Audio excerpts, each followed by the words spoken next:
একটা ইন্টারভিউ ভাই আমার ছাত্রীরা এখন সামনে আছে, এই আমার ছাত্রীরা আসো, আমি কেমন বলে দাও, আমার ছাত্রীরাই বলে যে আমার ছাত্রছাত্রী সবাই আছে। আচ্ছা এক মিনিট বলি। হ্যাঁ, অ্যাডব খানের নামে এমন অভিযোগ আমার কাছে আছে যেগুলো হাজার হাজার সুন্দর সুন্দর ছেলেকে পারফরমেন্স কথা বলে আনে, ক্লাসের কথা বলে আনে, এনে তাদের সাথে সমকামী করে। এটাগুলো প্রথম নাম্বার। দ্বিতীয় নাম্বার হচ্ছে উনি এখন মিডিয়াতে ওনার কোনো খাওয়া নাই।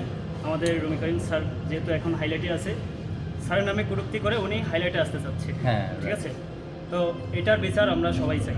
আচ্ছা, আপনি অভিযোগ করেছেন যে এডলফ খান সমকামিতে আসক্ত, আপনি কিভাবে জানেন বা আপনার কাছে কোনো? আমরা যেহেতু মিডিয়া পার্সন, আমরা অনেক ছেলেদের সাথে চলাফেরা করি, যেহেতু মিডিয়া পার্সন হিসেবে ঘুরে ফিরে সবার সাথে দেখা হয়, তো এইভাবে আলোচনা করতে করতে এক সময় মুখে বলে ফেলে যে আসলে হচ্ছে এরকম এরকম আমাদেরকে ডেকে নিয়ে আমাদের ক্লাসের কথা বলে